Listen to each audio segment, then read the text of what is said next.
ஆசிரியர் தேர்வு வாரியம் நடத்தக்கூடிய ஆசிரியர் தகுதி தேர்வு, அதே மாதிரி ஆசிரியர் தேர்வு வாரியம் நடத்தக்கூடிய நியமன தேர்வு, இந்த ரெண்டு தேர்வுக்குமே என்ன வித்தியாசம் அப்படின்னு இந்த வீடியோ தொகுப்புல பார்க்க போறோம். நிறைய பேர் டெட் பேப்பர் 1 பேப்பர் 2 ரெண்டு கேட்டகரியா பிரிக்கலாம். டெட் பேப்பர் 1 பொறுத்த மட்டும் நீங்க 12th பிளஸ் டிடெட் முடிச்சிருந்தீங்கன்னா நீங்க எவ்வளவுக்கு எவ்வளவு உங்களுடைய பாடத்துல அப்டேட் இருக்கீங்களோ அதை பொறுத்து மட்டும்தான் இந்த நியமன தேர்வுல பாஸ் பண்ண முடியும். அப்படி இருக்கும்போது ஆசிரியர் தகுதி தேர்வு பேப்பர் 1 பேப்பர் 2 நியமன தேர்வு இடைநிலை ஆசிரியர் பட்டதாரி ஆசிரியர் கரண்ட் சிலபஸை ஃபோக்கஸ் பண்ணி இந்த 4 எக்ஸாமுக்குமே பார்த்தீங்க அப்படின்னா syllabus wise unit wise material plus test base Tamil medium English medium contact பண்றோம். கீழே டிஸ்கிரிப்ஷன்ல வாட்ஸ்அப் நம்பர் கான்டாக்ட் நம்பர் இருக்கு, அதை கான்டாக்ட் பண்ணி என்ன டீட்டெயில் கேட்டு படிக்க ஸ்டார்ட் பண்ணுங்க.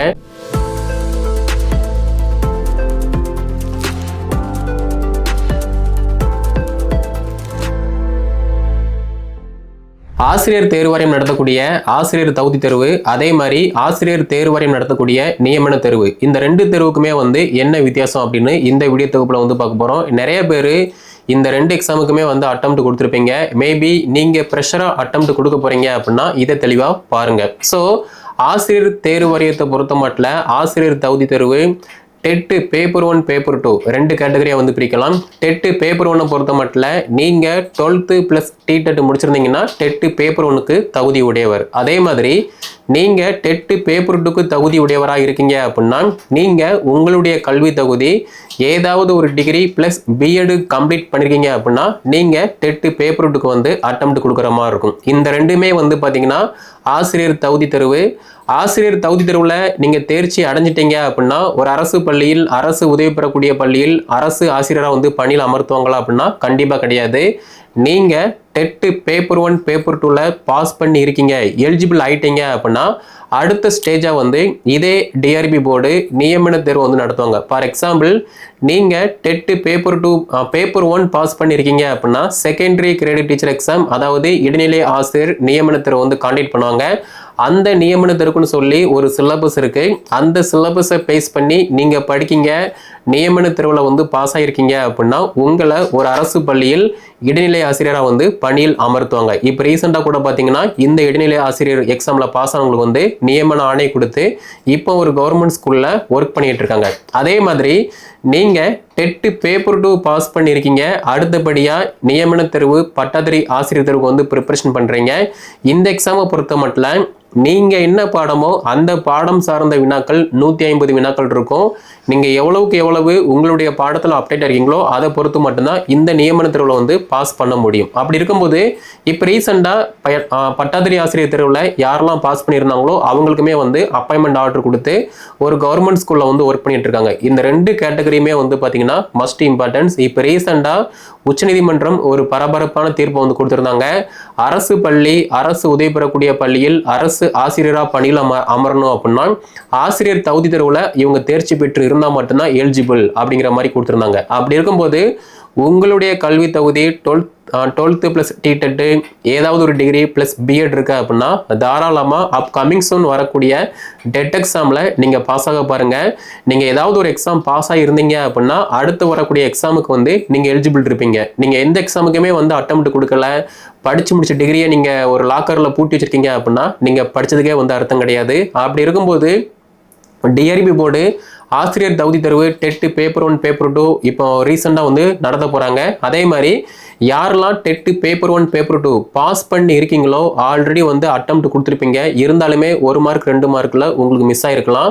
அப்படி இருக்கும்போது கூடிய விரைவில் நியமன தேர்வு இடைநிலை ஆசிரியர் அதே மாதிரி பட்டதாரி ஆசிரியர் அறிவிப்புக்கான தேர்வுகள் அட்டவணையுமே பார்த்தீங்கன்னா கூடிய விரைவில் வெளியிட போறாங்க. அப்படி இருக்கும்போது நீங்க ப்ரிப்பரேஷன் பண்ணினீங்க அப்படின்னா நீங்க ஈஸியா பாஸ் பண்ண முடியும். நீங்க ப்ரிப்பரேஷன் பண்ணாம இருந்தீங்க அப்படின்னா யாரு ப்ரிப்பரேஷன் பண்றாங்களோ அவங்க அப்பாயின்மெண்ட் ஆவாங்க, நீங்க அடுத்த அட்டெம்ப்ட் கொடுக்குற மாதிரி இருக்கும். ஓகே, ஸோ நம்முடைய அகாடமி சார்பா ஆசிரியர் தகுதி தேர்வு தாள் 1 தாள் 2 இதுக்குமே கரண்ட் சிலபஸை ஃபோக்கஸ் பண்ணி அப்டேட்டான material plus test page contact பண்றோம், நீங்க ஜாயின் பண்ணிக்கலாம். அதே மாதிரி நீங்க டெட் பேப்பர் 1 பாஸ் பண்ணிருக்கீங்க, டெட் பேப்பர் 2 பாஸ் பண்ணிருக்கீங்க, நியமன தேர்வுக்காக ப்ரிப்பரேஷன் பண்றீங்க அப்படின்னா தாராளமா ப்ரிப்பரேஷன் பண்ணுங்க.